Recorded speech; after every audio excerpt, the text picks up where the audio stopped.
finally got me. I have COVID. I'm on like day 4 of it. It's starting to get a little bit better. I think tomorrow is the last day that I have to isolate, but we'll see how I'm feeling. So I'm kind of exhausted. If you have had COVID, you know it's not fun. So this is the first time I've had it. So in honor of having kind of a rough weekend in that regard, I thought it would be fun today to take a look at some funny reviews of sci-fi and fantasy books that I've read this year or pretty recently, and just have a laugh. This is the first time I'm doing a video like this, so let me know what you think of it in the comments. Not a sponsor, but it has been more or less keeping me alive. All right. My wonderful girlfriend, Haley, has been kind enough to compile the reviews for us. Okay, I'm excited. So essentially what's going to happen, I have all the reviews here. I'm not looking at. My job is to guess what the review is for. Haley has gone through and removed anything that'll be a dead giveaway, like the author name or like character names or plot points, stuff like that. She has censored out. On my copy here, she's also blocked out the title. I can reveal them after I read the review and take my own guess. We'll see if I'm right. Feel free to play along at home. Let me know in the comments what your score is. Okay, let's get started. So review 1. This is from June 19th, 2011 by Ella. And it's a 5-star review. Oh yeah, these aren't going to be all low star ratings. It's just funny reviews. I'm slightly ashamed to say that I watched the movie before I read the book, but I'm even more ashamed that I watched the movie only to experience the hotness that is male actor. But come on, someone tell me that this is not hot. GIF of actor in the movie. Really, what did I tell you? I do imagine you probably won't read the rest of the review and just stare at this GIF instead, but that's no reason not to like my review, smiley face. But I really have to thank male actor. I really do. Because without this unfreaking believable hotness, I wouldn't have watched the movie, and I would never have read the awesomeness of redacted book title. Interesting. Given that this is 2011, there are a few books that I think it could be, but I don't think I've read them. Like, my mind immediately went to, like, Twilight, just based on how this review is written. But I haven't read those. So, I don't know. I feel like Lord of the Rings, people talk about the hotness of some of the characters and that there might be gifs of said actors. I think Lord of the Rings is one where people watch the movie before they read the book. I think that's pretty common for Lord of the Rings. But the fact that they only watched the movie to experience the hotness of this actor.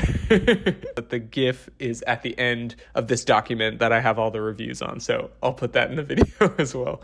Because people talk about Aragorn and Legolas in particular that I'm thinking of, where people freak out in that regard. So let's see. We'll unhighlight it. Percy Jackson and the Lightning Thief. Oh gosh. First of all, I was way off. Second of all, now I'm thinking about that terrible movie. I watched it the other night. You know COVID had me low when I'm watching The Lightning Thief live action adaptation from 2011. Gosh, okay, let's see this GIF. Nice. That is very 2011 of this reviewer. Okay, this is from March 22nd, 2012 by M. Polly. 4 stars is what they rated it. So, interesting. This is written as like a conversation. What? How do I read this to you? So let's cast the characters for our novel, shall we? Of course, boss, Mr. Author, sir. Where's the run-of-the-mill farm boy with a great destination? I'm afraid he ran of the mill, met a goblin, now rots in a ditch. Oh, how unfortunate. Indeed, boss, indeed. Let's see, what about the maiden fair in need of rescue from a dragon? Apparently she ate the dragon. Now she was saying something about a burning sensation in the, digesting area. Went to the toilet, never saw her again. What a shame. What about a lovely elf? You wish, eh, boss? Yeah, had to ask at least. Understandable. This is so weird. Maybe a sturdy dwarf? Nah, you know how they are these days. They all want to be more the sophisticated wine drinking type rather than being honorable beer folk. What? So what are we left with then? We have a fencing soldier. Sounds promising. Yeah, he's just kind of an ass, pompous fool type. At least good to look at for the ladies. Might work. He's no sparkly Edward, though. Come on, go Edward yourself. What else? Who writes a review like this? This savage dude, but his best days seem to be over. Like a Baldwin, and he's missing a finger. Oh, I think I know it. So he's basically crippled. Wonderful. Anyone else? Funny thing, boss. There is this actual cripple, a torture victim who's now an inquisitor. Okay, I know this one. I'll read the rest of it, but I know it. Are you kidding me? I'm afraid not. On one stretch, I might have a savage female psycho killer on a revenge streak. Oh, please, no, not for the beginning of the novel. Maybe later then, boss? Maybe later for now. Let's work with these guys. This is definitely First Law trilogy. I didn't get any of that. Like, this tells me nothing about the First Law trilogy until it says that one of them's missing a finger, which is literally the character's name. Logan Nine Fingers. It's not even a spoiler. He's the first character you meet in the book, but let's reveal the answer. The Blade itself by Joe Abercrombie. Yeah, First Law trilogy. Gosh, what a weird review. Very creative format. I've never seen anyone review a book this way. Now I'm trying to figure out what this means. Is it just saying that it ignores a lot of the genre conventions? Because it doesn't do exactly what fantasy always does. I mean, it's a little different. It's talking about the ways it subverts fantasy tropes, I guess. There's no elf, there's no dwarf. So it's a little different in that regard. Yeah, strange. But the last few lines definitely gave it away. Next one. Oh gosh, this one's hard. Review 3, May 29th, 2022, pretty recent. Clara rated this 2 stars. And the whole review is, it was ... weird. How am I going to guess this? What is a weird book that I've read this year? Am I allowed to look at a list of books that I've read this year to narrow it down to the ones that this is actually choosing from? I kind of have to, because I don't know what my options are for this. This is so general. It was ... that was ... weird. That's all I get. I gotta look at a list just to have it be a fighting chance. For reference, I'm looking at my story graph, so you can all look at this too at home. Link will be in the description if you want to do that. The Left Hand of Darkness is possible. Maybe The Cat Who Saved Books. This could be so many books. They're all weird. That's kind of the point. What is it? Okay, I'm gonna go with The Lathe of Heaven by Ursula K. Le Guin. Just because that's kind of weird. I don't feel super confident about this, but that's what I'm going to say just to see if it is. Let's go! That was a complete shot in the dark. The Lathe of Heaven, it was. I did not expect to get that one. I'm feeling pretty good about that. It was kind of weird. No way. Wow. I surprise myself every day. This is incredible. I'm so smart. It's such just a non-descriptive review. That tells me very little about the book. Yeah, it's weird, but I mean, I liked it. This person gave it 2 stars. We agree that it was weird. If you want to know my thoughts on star reviews, watch my last video. All right, review number 4. December 4th, 2017 by Sade, I think is how you say it. And they gave it 3 stars. Goodness gracious. Okay. We having this saying back here, mostly when watching action movies, that no matter what crazy the good guy gets into, actor no day die, basically. I'm reading this the way it's written. Main protagonist can't die.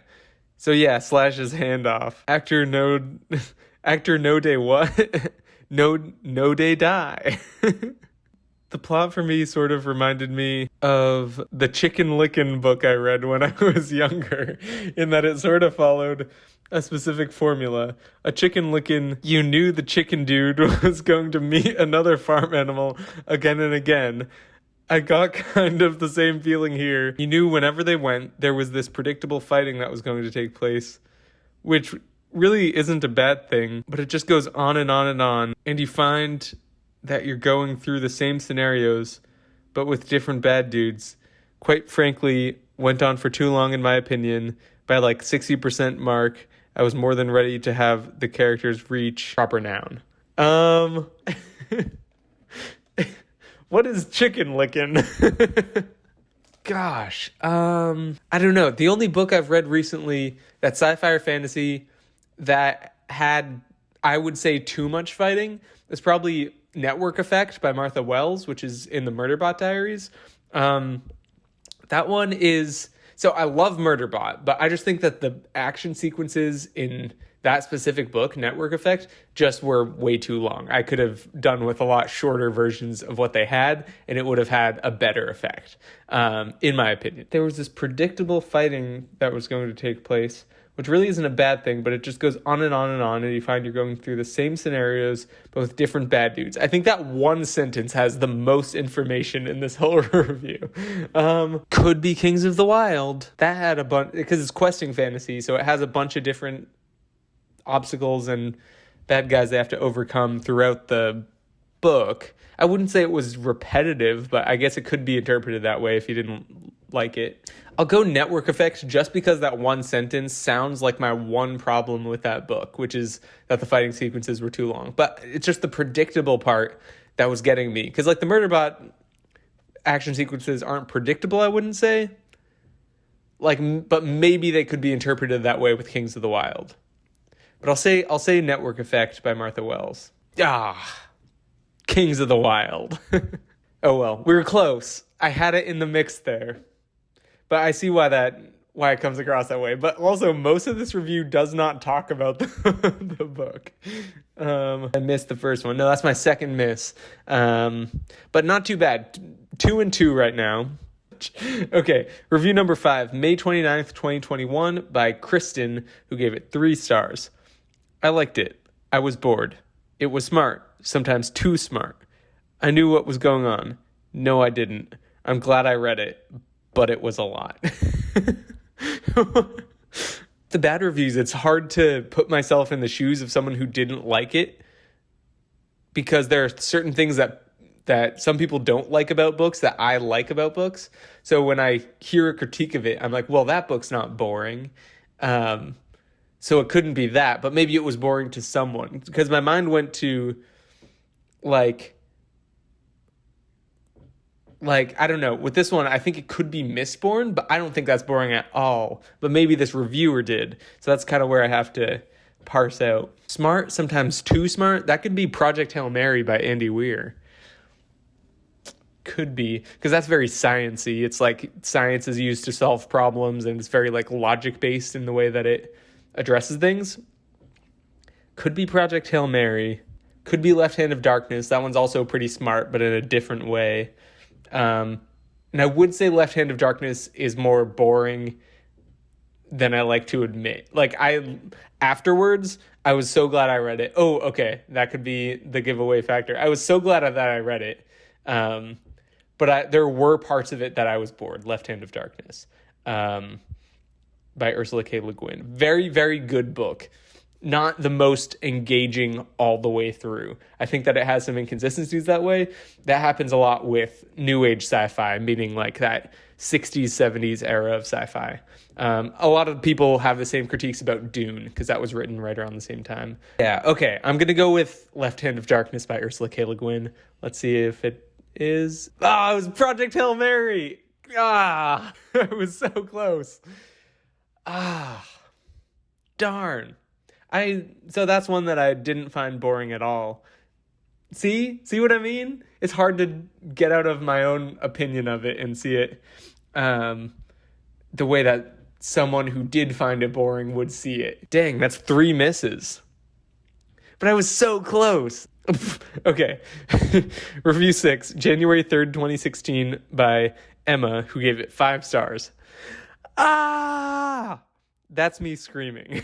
This has been my full review of book title. Bye. I guess I can elaborate on that.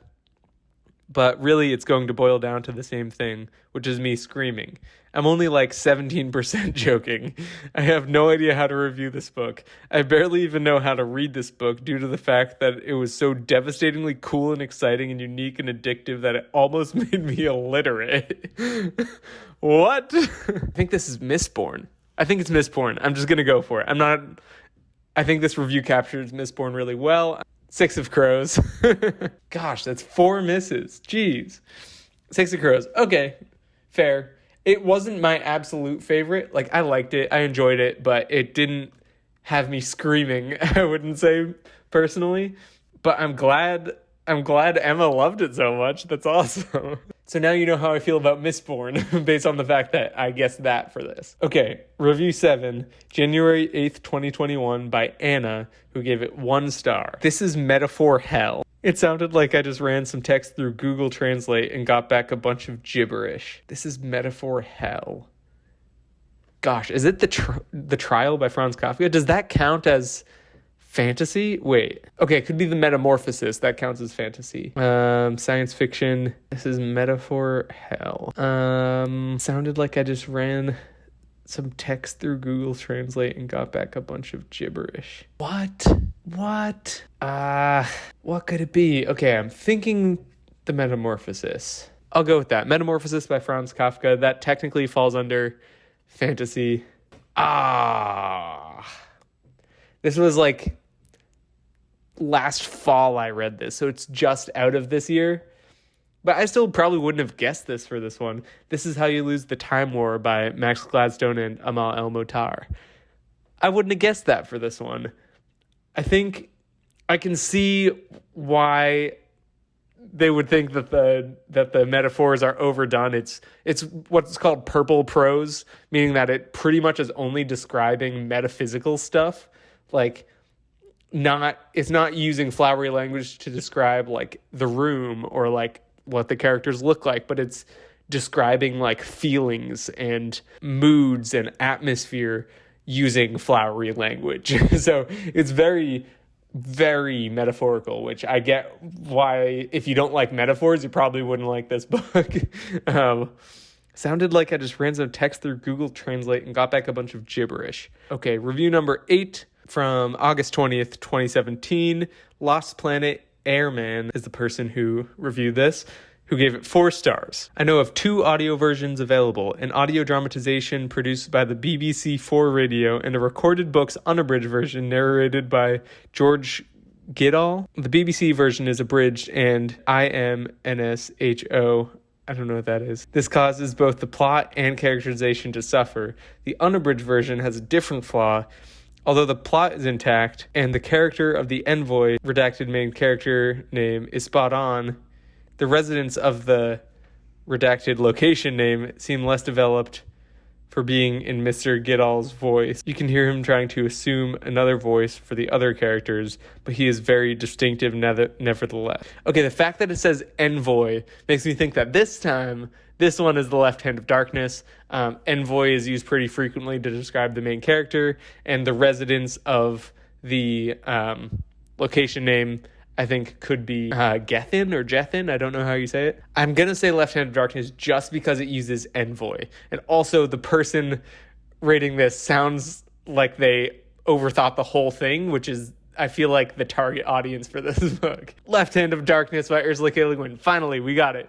Okay, I think that makes it 3 right, 4 wrong. Yeah, Left Hand of Darkness, very good. I have never thought this deeply about audio versions of books before. Usually I'll just listen to one and call it that, but it's interesting to hear that there are people listening to all the versions and comparing the merits of them, because that adaptation isn't trivial, and it's cool that they're putting that much thought into it. Cool. Left Hand of Darkness. Nice. Finally got one. Review 9 from June 8th, 2011 by Linz, who gave it 5 stars. I refused to write a review for one of the best books ever written.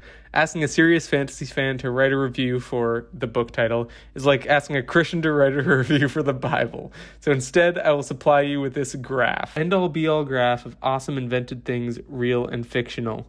Cell phones, the Elder Wand, garden gnomes, sleeping in, MP3 players, hockey, football, internet meme. Oh, this is from 2011. This makes sense.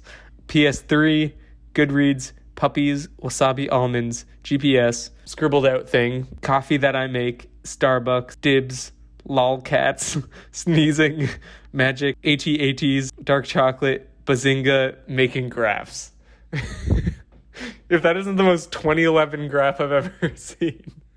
I think this is definitely Fellowship of the Ring. Asking a serious fantasy fan to write a review for this book is like asking a Christian to write a review for the Bible. I feel like a lot of serious fantasy fans place that weight on Lord of the Rings. So I'm going to say Fellowship of the Ring. Fellowship of the Ring. We got it. I think we're 4-4 right now. I think we evened it back out. So this next one will be the tiebreaker, whether I win or lose. Also, that shouldn't be the case because that was number 9. I did the math wrong. I'll have counters on the screen. We got one. Okay, review number 10. July 15th, 2021 by Roma, who gave it 4 stars. Book title, a really quiet SFF infused with author's names, signature, kindness, and I absolutely love trees, whilst the tea hater in me is silently seething. Oh! This is a psalm for the wild build. The main character is a tea monk who loves tea, and the book is very pro-tea as like a way of calming oneself. Yeah, this is definitely a psalm for the wild build. Check it out. Yes, Psalm for the Wild Built by Becky Chambers. This makes a lot of sense.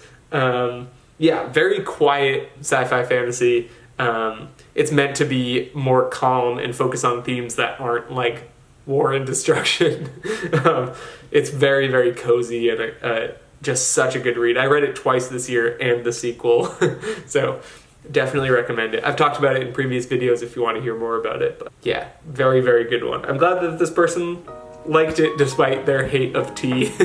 Maybe it would have gotten 5 stars if the person liked tea or if it didn't have tea. I don't know. So thank you all for watching. This is kind of a different video. I've never done a reaction to reviews before, so pretty happy about this. Thank you, Haley, for organizing the reviews. That was a big help in preparation for this video. Thank you all for sticking around to the end. I really appreciate it. If you made it this far, let me know down in the comments how many you got right. Thank you all so much for watching, and until next time, peace.